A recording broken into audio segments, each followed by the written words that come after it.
Hello student, आपने BSc first year के first semester में जो थ्योरी पेपर पढ़ा है वो क्या है?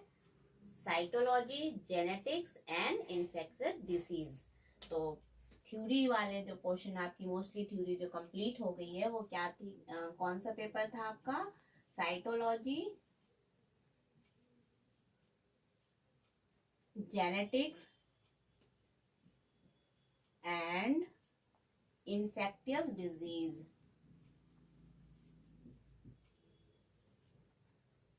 Infectious diseases. और इसका जो कोर्स कोड था वो क्या था? B050101T। ठीक, ये आपने थ्योरी पेपर पढ़ा था। आज हम लोग इसी का जो दूसरा पोर्शन है वो क्या है? प्रैक्टिकल का। तो प्रैक्टिकल जो है वो क्या है? Biology and cytogenetics lab. और इसका कोर्स कोड क्या है? B050102P। P for practical. तो थ्योरी मोस्टली कंप्लीट हो गई है। तो आज हम लोग बीएससी फर्स्ट ईयर के फर्स्ट सेमेस्टर का क्या देखते हैं? बायोलॉजी एंड साइटोजेनेटिक्स लैब, जिसका कोर्स कोड है B050102P। इसमें जो इसकी फर्स्ट यूनिट है उसको आज हम लोग डिस्कस करेंगे। तो फर्स्ट यूनिट में सबसे पहले क्या है? Study of different cells types. तो आप लोग सेल जानते हैं, सभी जीव जो है वो किसके बने होते हैं? सेल्स के बने होते हैं। जितने भी जीव हैं, अब आपने देखा होगा पैरामीशियम देखा होगा, यूग्लिना देखा होगा, हाइड्रा देखा होगा, प्लेटेहेल्मिन्स में आइए फैसियोला देखा है, एनिमल्स में आ जाइए मैमल्स देखे हैं। तो डिफरेंट टाइप के एनिमल्स आपने देखे हैं, यानी छोटे से लेके बड़े जीव। तो छोटे से लेके बड़े जीव की जो संरचना है वो किससे हुई है? सेल से हुई है। तो सेल जो है वो क्या है, कहाँ से आई? आपसे अक्सर क्वेश्चन पूछा भी, एग्जामिनर कभी कभी पूछ देता है कि सबसे पहले अंडा आया कि मुर्गी आई? और आप लोग बड़े सोच में पड़ जाते हैं कि मुर्गी आएगी तभी तो अंडा देगी, और मुर्गी इतनी बड़ी कैसे आ गई? तो आज हम लोग इस पहेली का भी आपको जवाब मिल जाएगा कि सबसे पहले अंडा आया या मुर्गी आई। तो सेल क्या है? सेल जो है वो जितनी भी जीवधारी हैं, सेल क्या है? फंक्शनल यूनिट है। यानी सेल जो है वो एक फंडामेंटल फंक्शनल यूनिट है, जिससे क्या है? जीव की संरचना हुई है, जीव की बॉडी बनी हुई है। तो सेल जो है सभी जीवों की संरचना किससे हुई है? सेल से हुई है। तो ये कैसी है? फंक्शनल यूनिट है, यानी संरचना की यूनिट है। सेल जो किससे घिरी हुई है? मेम्ब्रेन से घिरी हुई है। यानी सेल जो है वो सेल मेम्ब्रेन, जिसे बोलते हैं प्लाज्मा मेम्ब्रेन, उससे घिरी हुई, और यानी घिरा हुआ एक कंपार्टमेंट है। और वो किससे भरा हुआ है? केमिकल के एक्वस सॉल्यूशन से भरा हुआ है। तो सेल क्या हो गया? सभी जीवों की संरचना सेल की बनी होती है, और cell concentrated aqueous solution of chemicals से भरी हुई मेम्ब्रेन से घिरी हुई संरचना होती है, या मेम्ब्रेन से घिरा हुआ कंपाउंड होता है, कंपार्टमेंट है। मेम्ब्रेन से घिरा हुआ क्या है? कंपार्टमेंट है, जिसमें क्या है? क्या भरा हुआ है? वो एक्वस सॉल्यूशन, यानी डिफरेंट टाइप के केमिकल्स का एक्वस सॉल्यूशन उसके अंदर भरा हुआ है। अब जीवित कोशिका जो पृथ्वी पे इनकी जो ओरिजिन हुई है, यानी कब आई पृथ्वी पे? तो जीवित कोशिका जो है पृथ्वी पे संभवतः लगभग 3.5 बिलियन वर्ष पूर्व जो है वो उदित हुई थी। यानी पृथ्वी पे जीवित कोशिका कब आई? 3.5 बिलियन वर्ष पूर्व आई थी। अब कैसे आ गई? टपक गई? कहाँ से आ गई सेल्स? तो ये कैसे बन गई सेल्स? जो रिएक्टिव एनवायरनमेंट है, केमिकली रिएक्टिव एनवायरनमेंट है, उनमें मॉलिक्यूल्स के स्वतः अभिक्रिया से उत्पन्न हो गई। तो कैसे उत्पन्न हो गई ये? जीवित कोशिका पृथ्वी पे लगभग 3.5 बिलियन वर्ष पूर्व जो है वो उदित हुई थी। और किससे? इन्वायरमेंटल यानी केमिकली जो इन्वायरमेंट है, उस केमिकली इन्वायरमेंट में स्वतः मॉलिक्यूल्स के स्वतः अभिक्रिया यानी स्पॉन्टेनियस रिएक्शन से उत्पन्न हुई थी। अब जब उत्पन्न हुई थी तो वह कैसी थी? बिल्कुल साधारण यानी सिंपल वो सेल थी, और उनमें क्या हुआ? विकास होते गया, और विकास होके वो कॉम्प्लेक्स यानी एक जटिल सेल्स बन गई। तो सबसे पहले जो सेल्स आई थी यानी सिंपल जो सेल्स थी वो क्या थी? प्रोकैरियोटिक सेल्स थी। और इन्हीं प्रोकैरियोटिक सेल्स यानी प्रोकैरियोटिक सेल्स कैसी थी? बिल्कुल छोटी और सिंपल, बहुत साधारण थी। और इन्हीं प्रोकैरियोटिक सेल्स में क्या हुआ? विकास होता गया, और विकास होके बड़ी यूकैरियोटिक कोशिकाएं विकसित हो गई। तो सेल कैसे आई? जो रासायनिक उसमें रिएक्शन हो रहे हैं मॉलिक्यूल्स के अंदर, यानी जो रिएक्टिव इन्वायरमेंट है, केमिकली रिएक्टिव इन्वायरमेंट था आसपास का, उनमें मॉलिक्यूल्स जो है आपस में अभिक्रिया करके उनसे सेल जो है वो प्रकट हो गई यानी उदित हो गई। और उस सेल में फिर धीरे धीरे क्या होता गया? डेवलपमेंट यानी विकास होता गया, इवोल्यूशन, उनमें धीरे धीरे इवोल्यूशन की जो प्रोसेस हुई उससे क्या बन गए? वो एक जटिल कॉम्प्लेक्स सेल्स बन गई, और वो कैसी थी? यूकैरियोटिक सेल्स हो गई। अब हम लोग बात करते हैं फंडामेंटल टाइप्स। तो ये तो सेल यानी सबसे पहले क्या आया? मुर्गी आई या अंडा?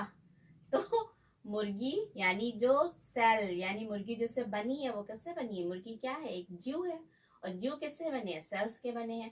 तो वो सेल्स जो है धीरे धीरे डेवलप होके कॉम्प्लेक्स सेल्स बनी थी। अब सेल जो फंडामेंटल टाइप्स है सेल्स के, तो क्या है सेल्स के फंडामेंटल टाइप? तो कोशिकाएं जो है उनकी दो बेसिक या फंडामेंटल टाइप्स होते हैं। तो कोशिकाएं दो आधारभूत वर्ग की होती हैं। पहला वर्ग क्या हो गया? प्रोकैरियोटिक, और दूसरा वर्ग क्या हो गया? यूकैरियोटिक। ठीक, तो फंडामेंटल सेल टाइप्स क्या हो गए? इनके दो टाइप्स हो गए, एक हो गया जो प्रोकैरियोटिक, और दूसरा क्या हो गया? यूकैरियोटिक। अब प्रोकैरियोटिक सेल्स कैसे होती है? प्रोकैरियोटिक सेल्स जो है इसमें कैसी है? ये छोटी और सिंपल होती है, यानी इसमें बैक्टीरिया, जितने बैक्टीरिया रखे गए हैं वो किस में रखे गए हैं? प्रोकैरियोटिक सेल्स में रखे गए हैं। अब यूकैरियोटिक क्या है? यूकैरियोटिक जो है उसमें आपके जो है प्लांट है, एनिमल है, फंजाई है, और प्रोटिस्टा। तो यूकैरियोटिक सेल्स में क्या क्या रखा गया है? Protista, fungi, plant and animal cells इसमें किस में आती हैं? यूकैरियोटिक में आती हैं। अब आप सोच रहे होंगे कि प्रोकैरियोटिक और यूकैरियोटिक में डिफरेंस क्या है, तो उनका थोड़ा हम यहाँ कंपैरिजन देख लें कि प्रोकैरियोटिक और यूकैरियोटिक में क्या डिफरेंस है। तो comparison of prokaryotic and eukaryotic cells. Prokaryotic मैंने बताया कि कैसे बिल्कुल साधारण सिंपल। तो प्रोकैरियोटिक सेल्स में जनरली क्या होते हैं? बैक्टीरिया आते हैं। बैक्टीरिया में आपने देखा है कि कैसा होता है कि वो जो है सेल वॉल से या कैप्सूल से घिरे होते हैं। उसमें मोस्टली बस एक फ्लैजिला होता है, और उनके जो न्यूक्लियस होता है यानी न्यूक्लियस क्या है? एब्सेंट होता है। और जब न्यूक्लियस एब्सेंट होता है तो कैसे जेनेटिक मटेरियल को, जेनेटिक सूचनाओं को कैसे कैरी करेंगे? तो उसके लिए क्या होता है? डीएनए तो होता है, लेकिन वो कैसा होता है? नेकेड होता है। तो बैक्टीरिया जो है अक्सर आपने देखा होगा बैक्टीरिया में ये नेकेड डीएनए होता है, और वो कैसा होता है? छितरा हुआ, स्कैटर्ड होता है उसके अंदर।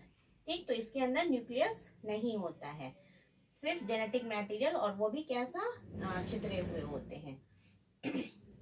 तो अब आज हम लोग देख लेते हैं प्रोकैरियोटिक एंड यूकैरियोटिक सेल्स में डिफरेंस क्या है। तो सबसे पहले इनके कैरेक्टर्स देखते हैं। कैप्सूल, ठीक है, जो ऊपर से कवरिंग यानी सेल के ऊपर जो है एक प्रोटीन का बना कैप्सूल होता है, तो वो कैप्सूल्स किसमें प्रेजेंट है? तो प्रोकैरियोटिक में भी प्रेजेंट हो सकते हैं, लेकिन यूकैरियोटिक में कैप्सूल्स नहीं प्रेजेंट होंगे यानी एब्सेंट होगा। तो कैप्सूल्स क्या हो गए? प्रोकैरियोटिक में प्रेजेंट हो सकते हैं, और यूकैरियोटिक में एब्सेंट होंगे यानी अनुपस्थित होगा। सेल वॉल जो है वो क्या प्रेजेंट होगी, प्रोकैरियोट में प्रेजेंट होगी, और वो किससे बनी होगी, amino sugar and muramic acid की। यानी सेल वॉल प्रेजेंट और composed of amino sugar and muramic acid. किसकी बनी है सेल वॉल, म्यूरामिक एसिड की और एमिनो शुगर की बनी होती है। अब यूकैरियोटिक में जो है प्लांट में तो प्रेजेंट होती है, लेकिन एनिमल में सेल वॉल जो है वो एब्सेंट होती है। तो absent in animal cell but present in plant cells. Plant cell में प्रेजेंट होगी, लेकिन इनका जो कंपोजिशन है वो डिफरेंट होगा।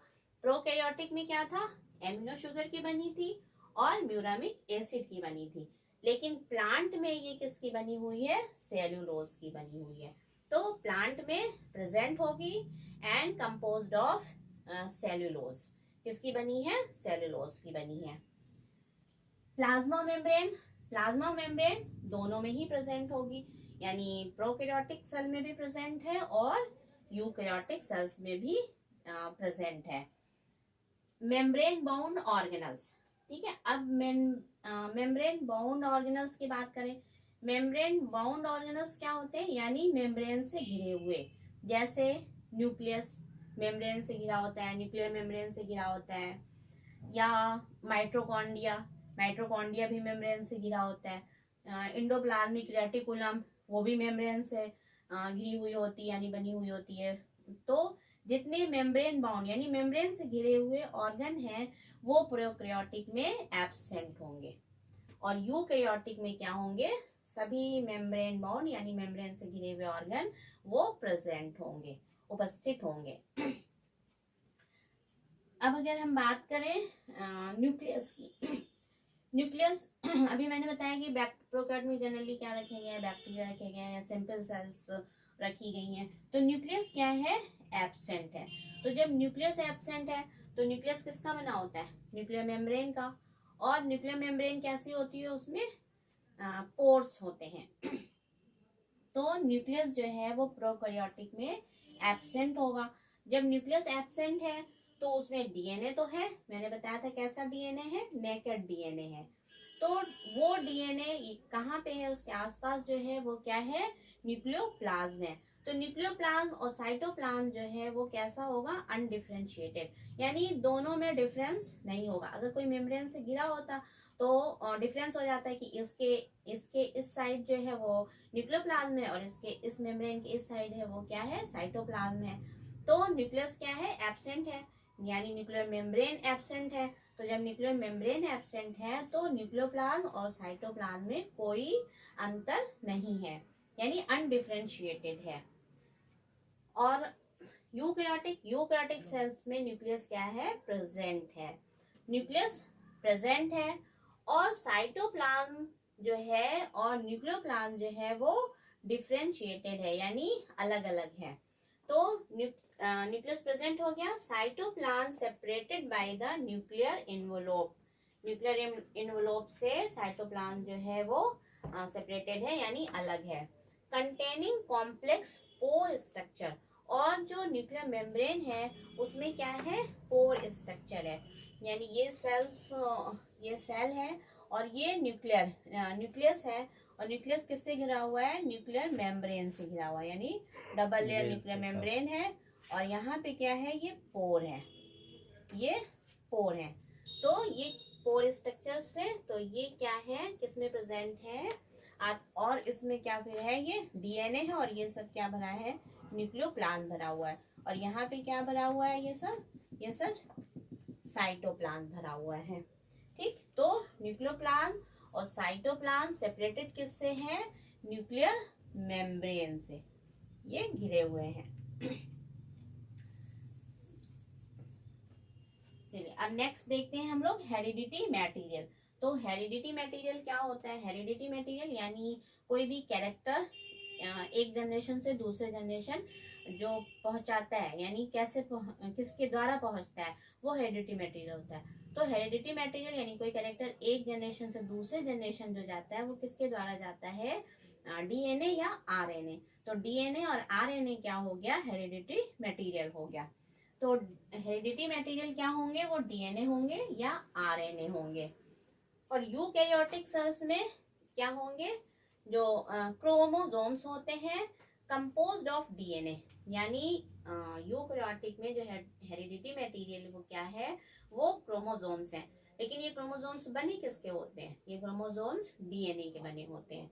तो ये हेरिडिटरी मटेरियल क्या हो गया, इसमें क्रोमोसोम्स हो गए जो composed of DNA and their protein, और उनके प्रोटीन्स के बने होते हैं। और इनका हेरिडिटरी मटेरियल प्रोकैरियोट में क्या हो गया, डीएनए हो गया या आरएनए हो गया। और यूकैरियोट में क्या हो गया, जो क्रोमोसोम्स हो गया जो किसके बने हुए हैं, डीएनए के बने हो गए। यानी यूकैरियोट में जेनेटिक मटेरियल क्या हो गया, डीएनए हो गया। और इनमें डीएनए या आरएनए इन दोनों में से कोई भी हो सकता है। अब न्यूक्लियोलस की बात करें। न्यूक्लियोलस, जब न्यूक्लियस ही नहीं है तो न्यूक्लियोलस क्या होगा, वो भी एब्सेंट होगा। न्यूक्लियोलस क्या होता है, न्यूक्लियस के अंदर, ठीक है, ये सेल हो गया, ठीक, मेम्ब्रेन से प्लाज्मा मेम्ब्रेन से घिरी हुई है, इसके अंदर ये न्यूक्लियस हो गया, यानी न्यूक्लियर मेम्ब्रेन से घिरी हुई है। यहाँ पे क्रोमोसोम जो है कंडेंस होके यहाँ पे एक जगह आ जाता है ये, ठीक है। तो ये क्या हो गई, न्यूक्लियोलस बन जाता है। यानी न्यूक्लियस के अंदर एक साइड आपने देखा होगा कंडेंस डेंस टाइप का मटेरियल होता है, वो क्या है, न्यूक्लियोलस है।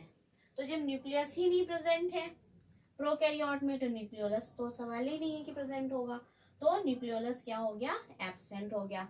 और इसमें यूकैरियोट में क्या है, प्रेजेंट हो जाएगा, ठीक, प्रेजेंट होता है। फ्लैजिला की बात करें तो फ्लैजिला कुछ फॉर्म में कुछ सेल्स में फ्लैजिला जो है वो प्रेजेंट होते हैं, लेकिन सिंगल फॉर्म में।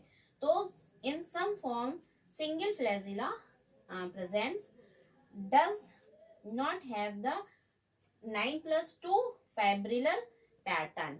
यानी फ्लैजिला आपने पढ़ा होगा, फ्लैजिला का जो पैटर्न होता है, यानी उसमें जो फाइब्रिल्स होते हैं लंबे लंबे, उनका अरेंजमेंट जो है वो 9+2। अब 9+2 अरेंजमेंट क्या होता है, 9+2 अरेंजमेंट है, यानी ये मान लीजिए फ्लैजिला है, ये तो इसका ये टीएस काटा गया, तो ये टीएस है फ्लैजिला का।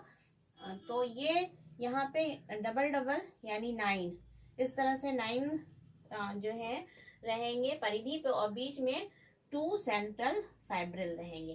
तो ये जो फाइब्रिल है किनारे किनारे क्या है, 9 है, और वो डबल पे है, इस तरह से ये 1 2 3 4 5 6 7 8 और 9, इस तरह से ये 9 रहेंगे, और 2 जो है वो सेंट्रल में रहेंगे। तो ये अरेंजमेंट इनका होता है 9+2, इसको बोला जाता है इस अरेंजमेंट को। तो जो फाइब्रिलर अरेंजमेंट है वो इसमें 9+2 पैटर्न का नहीं होगा। और जो यूकैरियोटिक है इसमें सीलिया भी देखा गया है, फ्लैजिला भी देखा गया है, तो उनका अरेंजमेंट कैसे है, 9+2 का। यानी सीलिया और फ्लैजिला यूकैरियोट में प्रेजेंट होंगे, तो किस अरेंजमेंट में होंगे, 9+2 फाइब्रिल अरेंजमेंट या फाइब्रिल पैटर्न में अरेंज होंगे। अब सेल डिवीजन की बात करें तो सेल डिवीजन कैसा होगा, बिल्कुल सिंपल, यानी एमाइटोटिक सिंपल डिवीजन यानी एमाइटोटिक। अब एमाइटोटिक डिवीजन क्या होता है, एमाइटोटिक डिवीजन या बाइनरी फिजन भी आप कह सकते हैं। यानी इसमें न्यूक्लियस क्या होता है, इलोंगेटेड, यानी लंबा हो जाता है और खिंच जाता है, और खिंचने से बीच में क्या हो जाता है, वो टूट जाता है खिंच के। तो उस तरह के डिवीजन को क्या बोलते हैं, एमाइटोटिक या बाइनरी फिजन। यानी न्यूक्लियस जो है इस तरह से ये खिंचता जाता है, और खिंचने पे यहाँ पे पतला होकर यहाँ से 2 भागों में डिवाइड हो जाता है। तो ये डिवीजन कैसा हो गया, बाइनरी फिजन, 2 भागों में टूट जाना, या एमाइटोटिक डिवीजन बोलते हैं इसको, ठीक। और यूकैरियोट में क्या होता है, माइटोसिस, यानी समसूत्री विभाजन। यानी इसमें कई प्रोसेस होते हैं समसूत्री विभाजन, प्रोफेज, मेटाफेज, एनाफेज, टीलोफेज, और डिफरेंट प्रोसेस से गुजरेंगे तब डिवीजन होगा। समसूत्री भी होगा और अर्धसूत्री यानी मियोसिस डिवीजन भी होता है। तो यूकैरियोट में क्या देखा गया डिवीजन, किसके थ्रू हो रहा है, माइटोसिस या मियोसिस यानी समसूत्री या अर्धसूत्री डिवीजन होता है। अब राइबोसोम की बात करें राइबोसोम जो है वो प्रोकैरियोट में कितने होते हैं, 70s टाइप के, और यूकैरियोट में 80s टाइप के। अब राइबोसोम्स आप जानते हैं जो प्रोटीन का सिंथेसिस करते हैं, तो बैक्टीरिया में किस टाइप के हैं, जो कि प्रोकैरियोटिक, क्या इसमें क्या आते हैं, बैक्टीरिया आते हैं। तो पूछा गया कि बैक्टीरिया में राइबोसोम्स किस टाइप के होते हैं, तो बैक्टीरिया क्या है, प्रोकैरियोटिक सेल्स है। तो प्रोकैरियोटिक सेल्स में जो राइबोसोम्स हैं वो किस टाइप के हैं, 70s टाइप के हैं। और यूकैरियोट में राइबोसोम्स क्या है, 80s टाइप के हैं। अब ये 70s या 80s जो है वो दो यूनिट्स में बटे होते हैं, यानी राइबोसोम जो है वो दो सब यूनिट्स की बनी होती है, एक बड़ी सब यूनिट्स और एक छोटी सब यूनिट्स। ये क्या है, राइबोसोम्स हैं। तो ये जो 70s टाइप का है, तो इसमें बड़ी सब यूनिट्स जो है वो किसकी होगी, 50s यानी 50s, और छोटी सब यूनिट्स कितनी होगी, 30s की होगी। तो 70s राइबोसोम्स में जो सब यूनिट्स है वो किसकी है, 50 और 30 सब यूनिट्स की होगी। और यूकैरियोट में, अगर यूकैरियोट है यानी इनकी यूकैरियोट में ये किस टाइप के हैं, 80s टाइप के हैं, तो इनकी यूनिट जो है 60s और 40s की बनी होती है। तो ये 60s और ये 40s सब यूनिट्स के बने होते हैं। ये किस टाइप के हो गए, 80s, ठीक है, 80s सब यूनिट्स, और ये किस टाइप के हो गए, 70s सब यूनिट्स। तो राइबोसोम्स किस टाइप के हो गए, प्रोकैरियोटिक में 70s टाइप के, और यूकैरियोटिक में 80s टाइप्स के। तो ये तो कुछ इनके बेसिक कैरेक्टर्स थे जिसमें प्रोकैरियोट और यूकैरियोट में डिफरेंस थे। अब नेक्स्ट लेक्चर में हम लोग इनकी सिमिलरिटी देखेंगे, यानी क्या समानताएं हैं। Okay, thank you.